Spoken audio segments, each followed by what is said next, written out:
Bonjour, je suis Caroline Potard, experte en web marketing et vidéo. Bienvenue à nos moments de partage, un café pour une toile, pour agrandir votre toile de connaissances et de compétences autour d'une pause café. Ce mois-ci, vu que nous sommes en début d'année, j'ai souhaité aborder des thèmes pour prendre de nouvelles résolutions en 2017. Et j'entends beaucoup autour de moi des entrepreneurs qui ont ce souci de la gestion du temps, qui n'ont jamais assez de temps, qui courent partout et qui ne peuvent pas tout faire. Eh bien, j'ai souhaité donc aborder cette thématique et pour nous aider, je vous présente Émilie Satkowski. Bonjour. Qui est coach en développement personnel et formatrice en mind mapping. Donc, elle va nous expliquer davantage son activité. Oui. Donc, je suis formatrice en mind mapping et pour ça, je fais une formation de 2 jours dans laquelle je forme donc des particuliers, des étudiants, et également des professionnels comme des chefs d'entreprise et leurs collaborateurs. Je travaille aussi dans le milieu social où je forme des équipes de professionnels et aussi de public. Et j'ai créé également des ateliers par enfants pour apprendre le mind mapping. Super, donc tu vas nous expliquer bientôt ce que c'est que le mind mapping. Avec plaisir. Je vous présente avant ça Arnaud Collat, qui est dirigeant de la société Soluciel. Bonjour Arnaud. Bonjour Caro. Oui, je suis dirigeant de la société Soluciel et je suis éditeur de logiciels de gestion pour les entreprises dans un but très simple, c'est de leur faire gagner du temps au quotidien grâce à des outils qui vont leur permettre de facturer plus vite, faire des devis plus vite, relancer les devis plus vite, gérer le temps au quotidien, gérer les interventions qui sont faites, etc. Donc c'est vrai que je suis en plein dans ta problématique, c'est le sens du produit en tout cas que j'édite qui s'appelle Solo et je laisserai tes téléspectateurs aller voir ce qu'il en est sur Solo. Mettez 2 ailes quand même à votre business avant toute chose et 2 ailes à Solo. Voilà. Vous aurez de toute façon tous les liens pour découvrir davantage Émilie et Arnaud sous la vidéo. Donc voici 2 outils que je souhaitais vous présenter qui pour moi peuvent vraiment vous aider à gagner du temps. Émilie va donc nous expliquer un petit peu en quoi consiste le mind mapping. Oui, bien sûr. Alors le mind mapping, appelé aussi carte mentale, c'est une façon d'écrire, de prendre des notes. Au lieu d'écrire les lignes les unes en dessous des autres, des phrases, comme on a l'habitude de faire, on écrit le titre au milieu de la feuille. Et de ce titre va partir des grandes branches, des thèmes, desquels vont partir des sous-branches, ça va partir en arborescence, ça va être irradiant. L'information va être écrite sous forme d'arbre. Ça sert, alors c'est surtout connu pour favoriser des apprentissages, la mémorisation. Et ça sert pas qu'à ça, ça sert aussi à la gestion du temps, à gagner du temps, à mieux s'organiser. Et aussi, moi en tout cas c'est comme ça que je l'aborde dans mes formations, je l'aborde comme un outil de développement professionnel par rapport à ça et aussi de développement personnel. Très bien. Je peux te donner des exemples si tu veux. Donne-nous un exemple. Alors par exemple, en tant que chef d'entreprise ou quand on travaille dans le milieu de l'entreprise, organiser son temps grâce au mind mapping, ça peut vraiment être quelque chose d'extra puisque au lieu de faire une liste de choses comme on a peut-être l'habitude de faire, je sais pas comment fonctionner, mais... Ah oui, c'est sûr qu'on fait souvent une to-do list qui n'en finit pas. Les choses les unes en dessous des autres, là pour le coup, on va organiser ça sous forme de thèmes, donc ça peut être des priorités, très urgentes, des choses importantes, des choses plus faciles et plus rapides à faire, et du coup, ça va nous rendre beaucoup plus efficaces. Et ce qui est aussi, je trouve, génial avec le mind mapping, c'est que, ok, comme la to-do list, parce qu'on a tout ça qui tourne dans la tête sans arrêt toute la journée, ça permet de se vider l'esprit, mais ça permet de se vider l'esprit aussi de façon organisée et de prioriser. Donc ça veut dire qu'on sait exactement ce qu'on doit faire au bon moment, et on n'est pas embué avec plein de choses à faire, et du coup là on gagne du temps mais aussi la sérénité. Et là, c'est ma façon de le voir. Pourquoi on va pouvoir mieux savoir ce qui est urgent, de ce qui l'est moins, ou de ce qui est important, de ce qui l'est moins, avec ces fameuses notions là, important, pas important, urgent, pas urgent. La carte mapping, c'est quoi? C'est des couleurs? C'est quoi qui va différencier? Alors, c'est vrai qu'il faut se poser les bonnes questions pour savoir comment on va organiser tout ça, et effectivement dans le mind mapping il y a aussi cette idée qu'il n'y a pas que de l'écriture, il y a aussi des couleurs, il peut y avoir des dessins qui vont nous servir à nous repérer et à repérer est-ce que l'information soit prise de façon plus fulgurante. D'accord. Donc il y a un gain de temps aussi à la lecture et quand on doit y revenir. Tous les jours, je regarde ma carte mentale qui concerne ma to-do list. Oui. Je raye ce que j'ai déjà fait. Ça peut, et je rajoute éventuellement. Et chaque jour, je reviens à refaire, à recompléter ma to-do list ou à c'est la compléter. si c'est une thématique quotidienne. Oui, voilà. effectivement, ça Tout dépend. de- C'est ça qui est génial avec le mind mapping, c'est que chacun va se l'approprier comme il en a envie. Si j'ai envie de faire un mind mapping quotidien, c'est ok. Si j'ai envie de faire quelque chose d'un peu plus large, ben, ça peut être juste à la semaine, au mois, à l'année aussi. Donc du coup, ça peut être la to-do list à faire, mais ça peut être aussi, en tout cas moi je trouve que c'est un vrai gain de temps, de poser ses objectifs à l'année, au mois. Ça permet Donc de faire d'avoir... plusieurs cartes dans ce cas-là. On peut faire plusieurs cartes, oui. Du coup, ce D'accord. n'est pas la carte des objectifs et encore autre chose qu'une carte de to-do list, on va D'accord. dire. Et ça permet, je trouve, de donner du recul sur ce qu'on doit faire, ce qui nous porte dans notre entreprise, et du coup d'être plus efficace, mais aussi donner du sens à ce qu'on fait. Et par exemple, là, sur les grands objectifs de l'année 2017 qui commence, qu'est-ce qu'on met au milieu? Je sais jamais, moi, j'essaye d'en faire beaucoup. Et donc, c'est facile quand j'explique le logiciel Solo, j'en ai fait une où j'ai mis Solo et puis les différentes fonctions générales. Donc là, c'est simple de savoir de quoi je pars. Et souvent, quand je me dis, tiens, je vais faire une carte mentale, je sais jamais de quoi partir au centre. Alors, Par exemple, pour les objectifs annuels, je mets quoi? Objectif 2017? Oui, ça peut être ça. En fait, le centre, c'est le titre. C'est pourquoi tu fais cette carte. D'accord. Qu'est-ce que tu vas y mettre dans cette carte. Donc, ça va être ton titre. Parce qu'on est d'accord qu'il n'y a jamais deux centres, en fait, dans une carte. Non, il n'y a qu'un centre. Il y a qu'un centre. Dans un mind mapping, il n'y a qu'un centre. D'accord. Ça fait partie aussi de l'élaboration psychologique, je dirais, d'une carte mentale. Effectivement, la carte mentale nous met dans un processus de réflexion qui est particulier et qui est, qu'on dit biocompatible, parce qu'il suit vraiment le fonctionnement naturel du cerveau. D'accord. Effectivement, ça fait partie des règles, on va dire entre guillemets, à respecter pour faire un mind mapping qui parle vraiment au cerveau. D'accord. Et donc dans le temps, par exemple, donc là je vais mettre objectif 2017, je pars de là, et si j'ai tâches à faire pour cette semaine, je mets les tâches de cette semaine. Oui. Et alors j'ai une vraie question, numérique ou pas, est-ce qu'on va sur... Non, parce que je vois là, tu vas nous en faire voir une. Tu vas nous en faire voir qui est magnifique, parce qu'avec Caroline, on a fait aussi du... Tu te souviens de la prise de notes avec dessin là, je sais plus comment ça s'appelle, le sketch... Sketchnoting. Sketchnoting. Et là j'ai une carte mentale assez sketchée quand même. Oui, alors ça c'est très personnel. Oui. Je la fais à la fois sur ordinateur et parce que j'aime bien faire moi mes propres dessins à la main, je scanne et après je remets sur le logiciel. Donc là la question c'était que je me pose, c'est est-ce qu'une carte mentale est plus efficace à la main ou sur des logiciels type Xmind ou je sais pas ce que tu dis. Oui, là c'est Xmind effectivement, ça peut être autre chose, c'est une question de goût. Là, tout dépend, je dirais, de l'objectif. Là, c'est toi qui l'as fait celui-là? Celui-là, c'est moi qui l'ai fait, mais sur Xmind et avec mes dessins faits à la main. Parce que c'est long à faire ça quand même. Coller les images et tout. Non, c'est une histoire d'entraînement, quoi. C'est un peu comme tout, il suffit de s'entraîner, ça va assez rapidement. En fait, ça dépend de l'objectif que tu as. Si c'est juste un mind mapping juste pour toi, à la main, c'est super ok.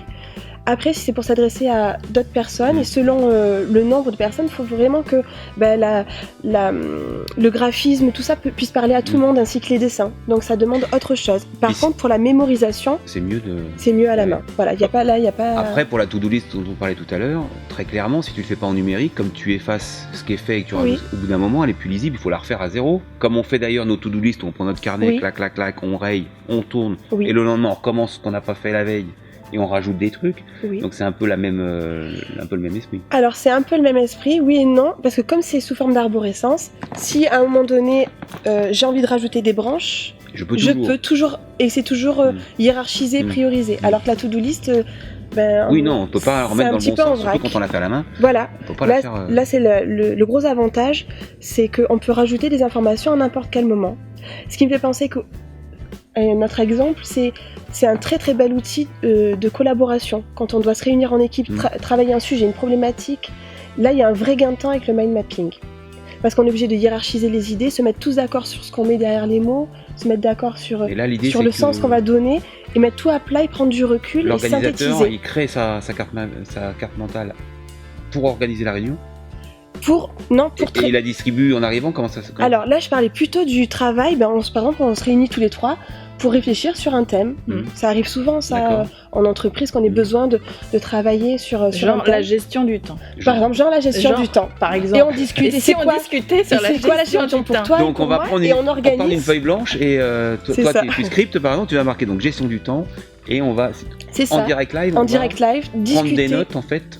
Discuter tous ensemble de qu'est-ce qu'on met derrière cette gestion du temps, qu'est-ce qui est important pour nous, de quoi on a envie de parler, et de vraiment faire un travail de collaboration ensemble, de mettre à plat tout ça et de synthétiser, mais surtout se mettre d'accord, quoi. Et on synthétise avec la carte Avec mentale. la carte mentale. D'accord. Et moi, je pense que pour la gestion du temps, et on en parlait tout à l'heure avec Arnaud, la base, quand même, c'est donc effectivement réfléchir à son organisation, mais c'est aussi prendre du temps. Alors c'est là où c'est un peu paradoxal, mais c'est savoir, ok, là j'en peux plus, j'ai trop de choses à faire, ok, je vais prendre un peu de temps, mais pour un gain de temps par la suite, c'est-à-dire à se poser, à lâcher prise, parce qu'on en parlait le mois dernier, on va lâcher prise un petit peu, on va poser tout ce qu'on a à faire, et c'est là où on priorise, et c'est là où on va pouvoir créer son mind mapping et faire ses tâches au fur et à mesure. Et essayer de ne pas y mettre les branches qui ne servent à rien d'abord, et d'y mettre en premier les branches, les grosses branches qui servent à quelque chose, c'est-à-dire les objectifs principaux qu'on peut avoir. Et c'est vrai que c'est pas paradoxal, c'est hyper important en fait de prendre un peu de temps, prendre du temps à réfléchir à sa vie et à sa stratégie professionnelle, etc. Et ne pas être dans la rat race en permanence, à savoir quand ce petit hamster dans sa roue qui tourne et qui ne s'en sort jamais, il faut se poser et prendre du temps pour gagner du temps derrière. Ça c'est incontestablement ce que moi j'essaie de faire avec le logiciel Solo d'ailleurs. Alors je suis pas arrivé parce que c'est une base de données, c'est plus austère, hélas, que du graphisme comme ça. J'ai une gestion de tâches, si on parle que de la to-do list. Et alors c'est pareil, j'ai mis des thèmes, tu peux créer des thèmes, tu crées tes tâches et tu peux les mettre de différentes couleurs pour les prioriser, ou toujours dans l'organisation du temps, parce que c'est un peu le sujet d'aujourd'hui. Donc effectivement, la question qu'il faut se poser peut-être quotidiennement, c'est ce que disent les grands de ce monde, qui semblent avoir une idée sur la question, c'est que il faut quotidiennement, le matin, préparer sa journée, voire même le lundi, préparer sa semaine avec les choses fondamentales que l'on va s'imposer, qu'on va de toute façon faire dans la semaine. Donc sur Solo, j'ai fait aussi, on double-clique sur les tâches que l'on veut prioriser et elles montent dans ce qu'il faudra faire aujourd'hui. Après, on s'aperçoit que l'histoire des to-do list, alors je sais pas, je vais essayer la carte mentale, parce que la to-do list, c'est vrai qu'on en a toujours 10, 20, 30, 50, puis ça s'étoffe tout le temps. Il y a une règle qui dit, paraît-il, que ce qui n'est pas fait pendant 15 jours, c'est pas la peine de le laisser dans la to-do list, ça sera pas fait. Donc il faudrait déjà commencer à élaguer de façon automatique ce qui sera pas fait. Mais c'est vrai que c'est compliqué que de se tenir finalement, et même ce que je mets aujourd'hui, très clairement, tout ne sera pas toujours fait. Je veux dire, la gestion du temps, la rigueur de la gestion du temps, c'est un truc de fou, quoi. Je veux dire, c'est très compliqué. Mais c'est pour ça que je trouve que tout l'intérêt de prioriser ses tâches. De toute façon, tu feras tes priorités en premier. Oui. Enfin, le problème, c'est que tu vas avoir mis tes priorités, mais la journée va te rattraper, le téléphone va te rattraper, les imprévus vont te rattraper. Alors, moi, justement, je voulais parler parce que je crois que si ton logiciel le fait, le Pomodoro. Permet le Pomodoro, et je voulais en parler un petit peu de ça, parce que je trouve que c'est une bonne technique aussi pour gérer ses tâches. Donc si on a une grosse tâche, un projet assez important, qui est prioritaire et important, c'est d'appliquer le Pomodoro. Qu'est-ce que c'est que le Pomodoro ? C'est se couper du monde pendant un certain temps, le temps que doit prendre la tâche, et mettre un chrono en marche. C'est pas tout à fait le temps qu'on va prendre la tâche, parce que la tâche elle peut prendre 3 jours.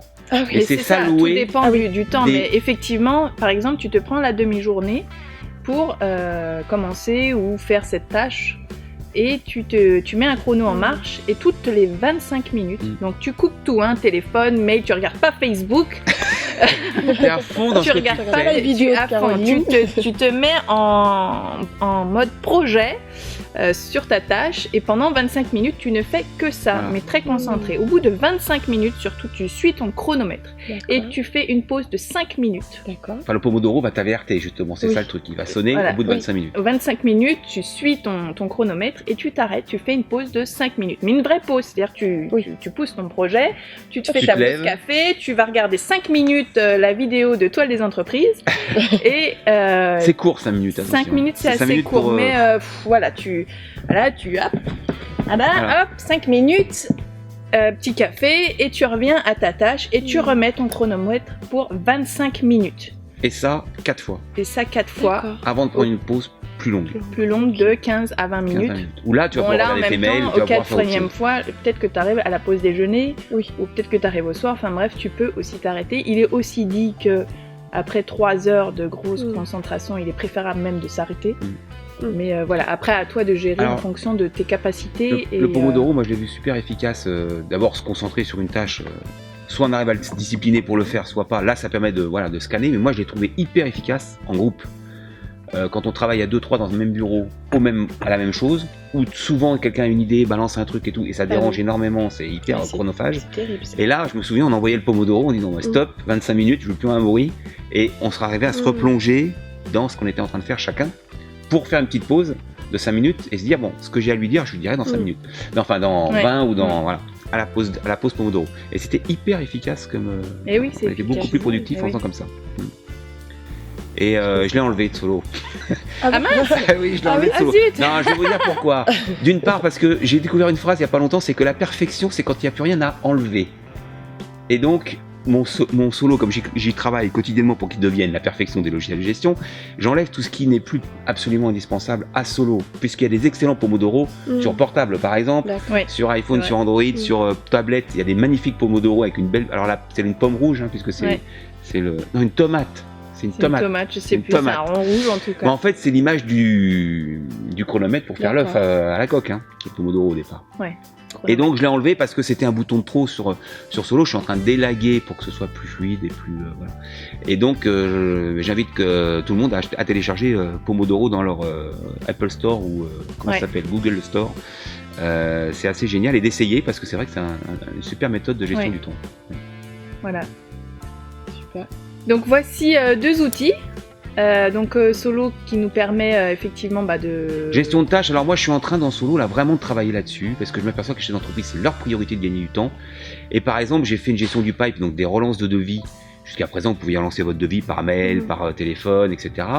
Mais finalement quand il y a 40 devis et qu'on intellectualise est-ce que je relance le devis, c'est pareil pour les factures, est-ce que je relance cette facture ou pas, c'est une perte de temps. Donc aujourd'hui dans Solo par exemple, enfin la prochaine version, vous appuyez sur un bouton, ça relancera tous les devis en automatique avec la bonne lettre de relance, puisqu'on n'est pas toujours aussi virulent si c'est la première, la 5e ou la 12e relance, pareil pour les factures, et de façon à s'abroger complètement du temps qu'on passe à dire est-ce que je relance, est-ce que je relance pas, il faut tout relancer de toute façon, aussi bien pour faire rentrer la trésor pour les factures que pour faire rentrer du business pour les devis. Donc je suis en train comme ça de trouver tout ce qui peut faire gagner comme ça 5 minutes, 3 minutes, 10 minutes dans une journée pour qu'au bout du bout, l'outil soit le plus efficace et rendre le plus productif possible en tout cas, permettre de gagner du temps tout le temps. Voilà. Super. On y va à fond. On y va à fond. Donc voici deux outils que je vous conseille et recommande pour gagner du temps et prendre plus de temps à regarder les vidéos de toiles des entreprises autour d'un café. Donc c'est pas une perte de temps pour le coup ça. Ça c'est pas une perte de temps, ça pour le coup c'est du temps constructif. Donc le mind mapping, si jamais vous n'avez pas compris toutes les ficelles, adressez-vous à Émilie, elle est coordonnée juste à côté de la vidéo. Et pour Solo, je vous conseille d'aller sur le site directement pour voir comment est-ce qu'il fonctionne. Merci pour ces témoignages. Donc on va finir par mes 3 dernières questions habituelles. Qu'est-ce qui fait que vous faites ce métier-là aujourd'hui, Émilie ? Oui. Alors moi, quand j'ai rencontré le mind mapping, en fait, ça a eu un tel impact positif sur ma vie que j'ai voulu à un moment donné le partager à le plus grand nombre. Voilà, c'est pour ça que je choisis de faire ça. Très bien. Arnaud ? Moi j'ai dû avoir de la chance parce qu'il y a des gens qui cherchent toute leur vie ce qu'ils auraient bien pu faire de leur vie pour le faire bien. Et moi j'avais 13 ans quand je suis tombé dans la marmite de l'informatique. On m'avait offert un petit ordinateur, j'ai tapé dessus et ça a été pour moi une évidence immédiate que ma vie serait le développement de logiciels. Alors de gestion ou de jeux, au départ c'était plus des jeux, mais c'est vrai que ça m'est apparu très très vite et c'est encore aujourd'hui une évidence absolue que de développer encore des trucs et des machins sur mon logiciel. Très bien, super. Voilà. Est-ce que vous avez des astuces dans des moments difficiles ? Oui, alors moi c'est pas faire un mind mapping. Quand j'ai un moment difficile, je me pose, je prends du temps pour tout poser, prendre du recul, hiérarchiser ce dont j'ai besoin, ce qui est pas ok. Et du coup, rien que de le poser et de prioriser les choses, je change d'énergie, je suis dans une énergie plus constructive et voilà. Et donc au sein du mind mapping, on met la problématique. La problématique, exactement. Très bien, super. Alors moi quand j'ai un coup de mou, j'ai découvert la méditation il y a 2 ans à peu près, je fais une micro-méditation. Quand ça me saoule, tu vois, j'en ai marre là, c'est bon. J'essaie de penser à rien, de m'écouter respirer, comme ça, je respire fort pendant 2-3 respirations, 5 respirations et je repars. Et c'est hyper efficace parce que tu repars. Et justement, le mois dernier, je parlais du petit bambou. Et il y a ce petit passage effectivement de crise en méditation, 3 minutes. Voilà, 3 minutes ouais, de méditation en cas de crise. Bon, bien sûr, il y a des périodes plus longues, mais voilà, en cas de crise, j'en peux plus là, il y a 3 minutes. Donc 3 minutes de méditation avant de faire le mind mapping pour poser la problématique. C'est ça. Voilà, super. C'est ça. Et est-ce que vous avez un livre de chevet ou une bible qui vous aide à entreprendre? Oui, finalement. C'est Laurent Gounel, Le jour où j'ai appris à vivre. Pour moi, il est fabuleux. Ça permet de vivre ses aspirations profondes, d'être en accord avec soi-même et de donner du sens à ce qu'on fait et du coup de contribuer aux autres. Voilà. Donc construire sa vie professionnelle. Il paraît qu'on a 2 vies et que la première commence. Ça c'en est un autre, oui. Il est vraiment bien aussi. C'est un peu le même genre, oui. Enfin, c'est le même genre de. C'est ça, le bouquin de développement personnel. Oui, je l'ai lu aussi et j'ai trouvé super. Génial. Arnaud? Moi j'ai une bibliothèque complète, donc ça va être compliqué de te dire un titre. Alors je vais faire un peu de publicité pour nos amis Olivier Roland et Sébastien le marketeur. Non, j'aime bien ce qu'a fait Sébastien. Le premier, j'ai pas encore fini le deuxième, mais Entrepreneur libre. Comment le bouquin s'appelait comme ça? Le secret des entrepreneurs. Ça c'est le deuxième. Et le premier c'est réussite. Tu vas nous mettre ça je me souviens plus le titre exact, donc je te laisse l'incruster là. Je conseille le deuxième principalement. Ah ouais. Moi j'ai bien aimé le premier. Donc voilà, c'est des mecs qui ont tout compris à la gestion d'entreprise, donc c'est très facile à lire. Le deuxième reprend un peu le premier, il va plus loin, donc. C'est très facile à lire et ça, c'est une évidence, mais qu'il faut qu'on se rappelle et qu'on se remémore continuellement. C'est plein de bon sens. Voilà. Tout à fait. Eh bien, très bien. Je vous remercie beaucoup. Merci à toi, Caroline. D'avoir pris le temps de nous répondre à ces questions. Merci à vous de nous avoir suivis. Si vous avez liké, si vous avez aimé... si vous avez liké. Si vous avez aimé la vidéo, n'hésitez pas donc, à liker sous Facebook ou YouTube. Si vous avez la moindre question, bien sûr, les commentaires, et je me ferai un plaisir de vous répondre. Et on se dit au mois prochain avec de nouveaux entrepreneurs sur le thème de la positivité. Merci. Au revoir. Au revoir.